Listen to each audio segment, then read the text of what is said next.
오늘이 1월 11일이니까요. 올해 들어서만도 당뇨병을 앓다 사망한 사람이 벌써 9만 명을 넘어섰습니다.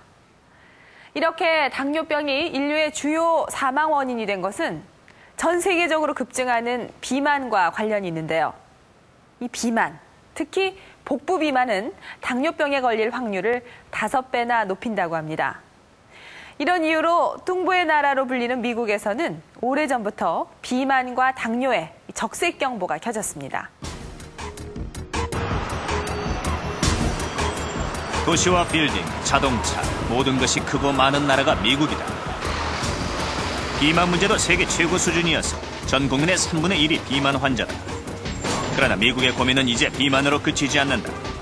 비만은 당뇨를 일으키는 가장 큰 요인이기 때문이다. 미국에서는 한 해 100만 명 이상이 새로이 당뇨 환자 진단을 받는 것으로 알려져 있습니다. 전체 환자 수는 최소 1,600만 명. 지난 10년간 약 40%가 증가한 수치입니다.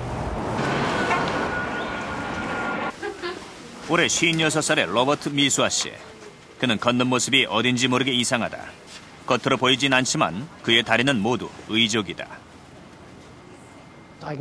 의족을 하고서도 넘어지지 않고 잘 다닙니다. 1994년 무렵 로버트 미수아 씨는 당뇨병의 합병증으로 다리를 모두 잃었다. 미국에서는 한 해 9만 명이 당뇨병 합병증으로 다리 절단 수술을 받는다. 그리고 로버트 미수아 씨의 합병증은 이게 다가 아니다. 양쪽 눈에 모두 당뇨병성 망막증 치료를 받고 올해 1월하고 3월에는 백내장 제거 수술도 받았습니다. 시력을 잃지 않으려고 최선을 다하고 있죠. 또 신부전증이 생길까 봐 조심하고 있고요. 더 이상의 당뇨병 합병증을 만들지 않으려고 굉장히 노력하고 있습니다. 당뇨병 합병증을 막아야 한다는 절박감은 이제 환자 개인만의 과제가 아니다.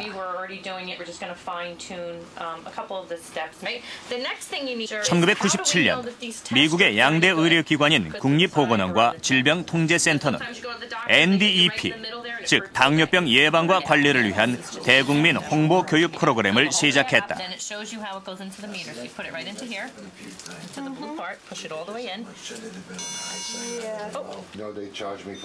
당뇨병과 합병증의 예방.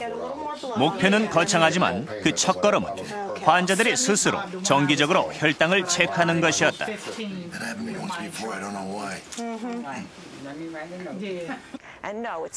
물론 혈당 조절을 한다고 해서 합병증을 100% 예방할 수 있다는 보장은 없어요. 하지만 혈당을 조절하면 확실히 합병증 발병률을 크게 낮출 수 있죠. 그래서 긍정적인 면에 초점을 맞춰서 건강한 생활을 하고 환자들이 두려워하는 일이 발생하지 않도록 도와주고 있습니다. NDEP 프로젝트의 결과로 미국 내 각급 의료기관과 사회단체들에는 당뇨병 관리를 위한 전문 인력이 양성되고 당뇨 환자들을 상대로 한 교육 프로그램이 생겨났다. 일부 당뇨센터에서는 김치를 당뇨식으로 소개하기도 했다.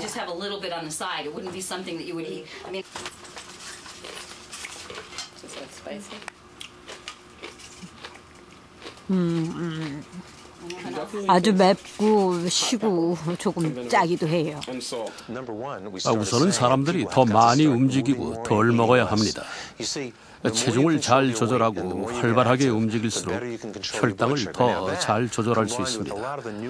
그리고 새로 개발된 약물 치료를 병행하면 당뇨를 관리할 수 있습니다. 좋은 식생활, 규칙적인 운동, 그리고 약물 치료, 이 세 가지를 기억하십시오. 그러나 미국의 당뇨병 예방 노력은 이제 걸음마 단계다. 아직도 많은 미국인들은 비만과 당뇨를 조장하는 생활 습관에서 좀처럼 벗어나지 못하고 있다. 몸무게 128kg으로 비만이 심한 밥 셰트필드. 제가 가장 좋아하는 식당이 3군데가 있는데 여기가 우리 집에서 가장 가깝습니다. 이 집은 브리또가 아주 맛있어요. 벌써 군침이 도네요. 그가 즐겨 먹는 음식은 햄버거 가게에서 파는 브리또. 얇은 밀가루 빵 위에 쇠고기를 볶아서 얹고 그 위에 치즈를 듬뿍 얹어낸 음식이다. 야채라고는 시든 양배추 약간, 여기에 제일 큰 사이즈의 콜라가 더해진다. 값이 싸면서도 양이 많은 패스트푸드, 전형적인 미국인의 한 끼 식사다. 많은 의학자들이 패스트푸드를 비만의 주범으로 꼽지만 밥 셰터필드는 별로 신경 쓰지 않는다. 밥을 먹은 다음에는 10분 남짓 떨어진 집까지 차를 타고 이동한다.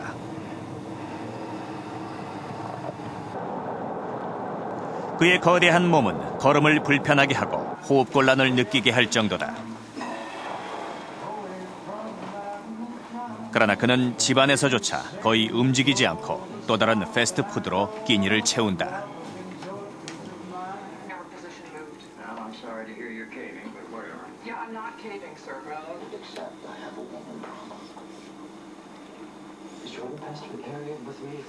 미국에서는 최근 10년간 당뇨 환자가 40% 이상 늘었다. 특히 30대의 젊은 층에서는 70%가 늘었는데 전문가들은 이 수치들이 같은 기간 비만 환자가 60% 증가한 것과 밀접한 관련이 있는 것으로 보고 있다. 비만한 사람들은 당뇨에 잘 걸리죠.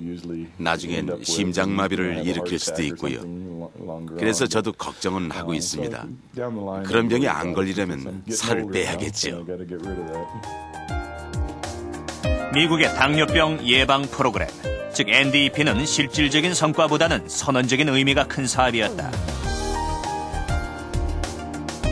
국가 차원에서 당뇨병 예방의 중요성을 역설한 첫 사업인 만큼 대부분의 내용은 대국민 홍보에 주력하는 것으로 채워졌다.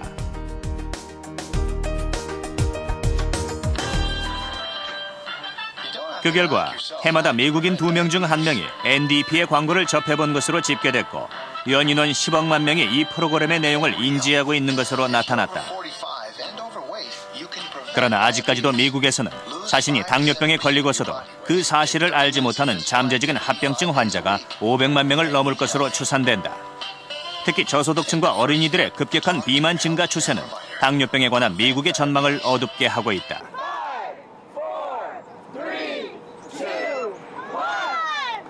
2004년 12월 8일 캘리포니아 LA시에서는 가랑비가 내리는 가운데 당뇨인 걷기 대회가 열렸다.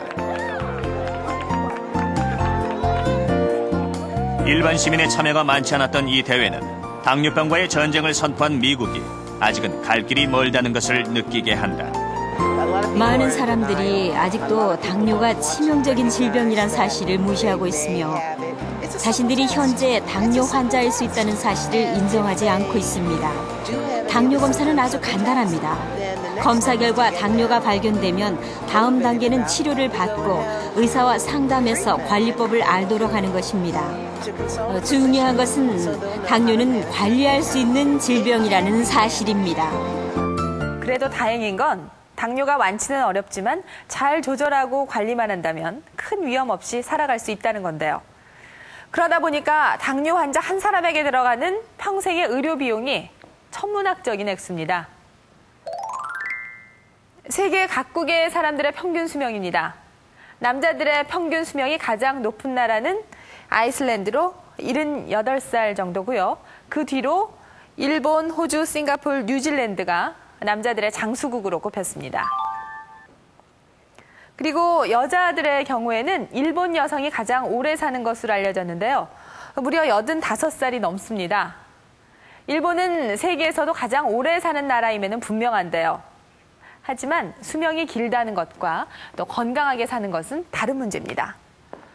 더군다나 당뇨병 발병 나이는 점점 낮아져서 어린이, 청소년에까지 그 숫자가 늘어나고 있습니다. 이 당뇨병에 걸리는 순간부터 환자들이 겪어야 할 고통, 또 개인이나 국가가 부담하는 의료 비용이 장수국 일본의 또 다른 고민입니다.